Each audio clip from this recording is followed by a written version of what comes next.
अस्सलाम वालेकुम। आज की इस वीडियो में हम बात करेंगे डेफ्लॉन टेबलेट के बारे में। डेफ्लॉन एक बायोफ्लेवोनाइड ड्रग है जो कि फर्स्ट टाइम फ्रांस में 1971 में इंट्रोड्यूस करवाई गई। इसमें active ingredient micronised purified flavonoid fraction होते हैं जिसमें 90% डायोस्मिन और 10% हिस्पेरिडिन पाया जाता है। अगर हम बात करें डेफ्लॉन टेबलेट की इंडिकेशंस, इसके यूजेस, इसके इस्तेमाल के बारे में, तो इस मेडिसिन को सबसे ज़्यादा ब्लड वेसल्स डिसऑर्डर में इसका इस्तेमाल किया जाता है, जिसमें हेमराइड्स, जिसको हम पाइल्स कहते हैं और उर्दू में इसको बवासीर की तकलीफ़ कहते हैं, बवासीर की बीमारी यह कहलाई जाती है। इसके अलावा फिर ब्लड डिसऑर्डर्स में जिसमें वेरिकोस वेंस, जिसमें टांगों में, रगों में जो खास तौर पर खून रुकने लगता है, खून की रुकावट होने लगती है, टांगें जो है स्पाइडर की तरह बन जाती हैं, जिसकी मैं आपको ये पिक्चर आपको सामने दिखा रहा हूँ। इसके अलावा फिर ब्लड फ्लो के प्रॉब्लम्स जो कि खास तौर पर लिम्स में पाए जाते हैं, अपर लिम्स और लोअर लिम्स में ये हो सकते हैं, तो इनको ट्रीट करने के लिए फिर डेफ्लॉन मेडिसिन का इस्तेमाल किया जाता है। अगर हम इसको समराइज़ करें तो इस मेडिसिन का सबसे ज़्यादा इस्तेमाल वेनस इनसफिशेंसी, जिसमें खून की जो रवानी होती है, ब्लड सर्कुलेशन जिसको हम कहते हैं, वो सही तरीके से नहीं हो पाती, तो इसको करेक्ट करने के लिए, अपनी पोजीशन में लाने के लिए फिर इस मेडिसिन का इस्तेमाल किया जाता है। अगर हम अपने रीजन में बात करें तो यह मेडिसिन सबसे ज़्यादा बवासीर के मर्ज़ को ठीक करने के लिए इस्तेमाल की जा रही है। पाकिस्तान, इंडिया, बांग्लादेश, अफगानिस्तान, ये जो रीजन है, ये जो इस रीजन के लोग हैं वो ज़्यादातर मिर्च मसाले वाली चीज़ें खाने के बहुत ज़्यादा शौकीन हैं। फिर इन ममालिक में फिर यह बवासीर का मर्ज़ भी बहुत आम हो रहा है। इसके अलावा फिर कुछ हमारा लाइफस्टाइल ही ऐसा है जैसा कि हम पानी कम पीते हैं, फ्रेश फ्रूट का इस्तेमाल या सब्जियों का इस्तेमाल दिन ब दिन मज़ीद कम होता जा रहा है, और प्रोसेस फूड जो कि बेकरी आइटम, समोसे, पकोड़े, चिप्स और जो आपके जंक फूड है वो उसका इस्तेमाल ज़्यादा बढ़ गया है, जिसकी वजह से फिर बवासीर की बीमारी दिन ब दिन बढ़ती जा रही है। और आज से 10 साल पहले ये कहा जाता था कि बवासीर का जो मर्ज़ है, हेमराइड्स पाइल्स का जो मर्ज़ है, वो बूढ़े लोगों का मर्ज़ है, यानी कि ये बड़ी एज में होता है। मगर अब तो ये सिचुएशन है कि 20 साल की उम्र में भी ये मर्ज़ आम होता जा रहा है, और अगर इस मर्ज़ का सही इलाज ना किया जाए तो ये बीमारी एक अच्छे भले इंसान को जिंदा लाश बना के रख देती है, क्योंकि तकलीफ की वजह से सांस लेना भी मुश्किल हो जाता है, हलना चलना तो दूर की बात है। तो इस बीमारी को ट्रीट करने के लिए फिर डेफ्लॉन मेडिसिन का इस्तेमाल किया जाता है, जिसके बहुत अच्छे रिजल्ट मिलते हैं। अब बवासीर भी दो किस्म की होती है, एक को खूनी बवासीर कहते हैं और एक को बादी बवासीर कहते हैं। लेकिन अगर हम इसके थोड़े से बैकग्राउंड में जाएं तो इस बीमारी में होता क्या है कि जो एनल एरिया है, जो पखाने के रास्ते में मकद में मुसलसल कब्ज़ की वजह से जब छोटी छोटी खून की नालियों में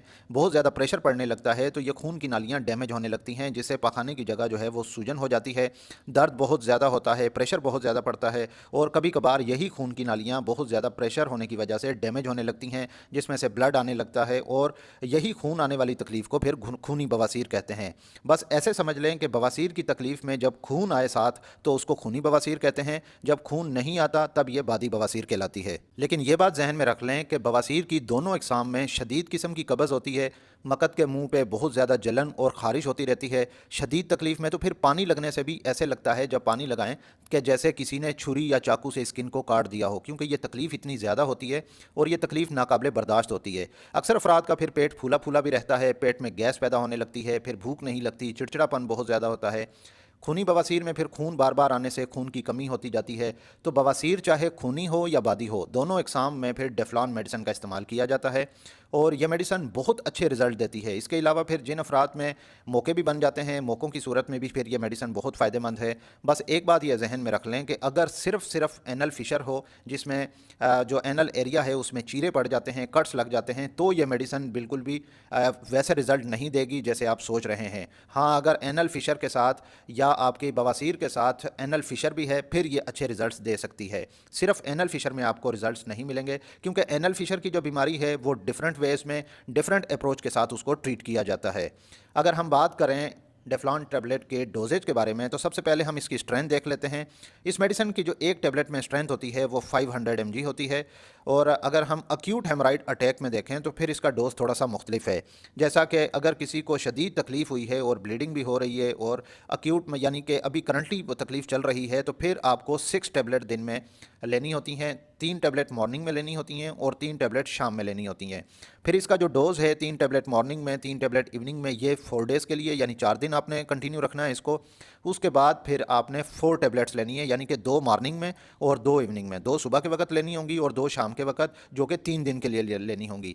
ज़्यादातर पेशेंट्स को सिर्फ 4 दिन में ही यह तकलीफ़ ख़त्म हो जाती है और 90% तक कंट्रोल हो जाती है। अगर किसी पेशेंट को ये कंटिन्यू रहती है या बहुत ज़्यादा तकलीफ़ रहती है या एक्टिव ब्लीडिंग रहती है, तो फिर जो है वो नेक्स्ट 3 डेज़ के लिए पेशेंट्स ले सकते हैं। अब इस मेडिसिन को लेने का तरीका क्या है? अक्सर लोग पूछते हैं कि खाना खाने से पहले लेनी चाहिए या खाना खाने के बाद ले सकते हैं।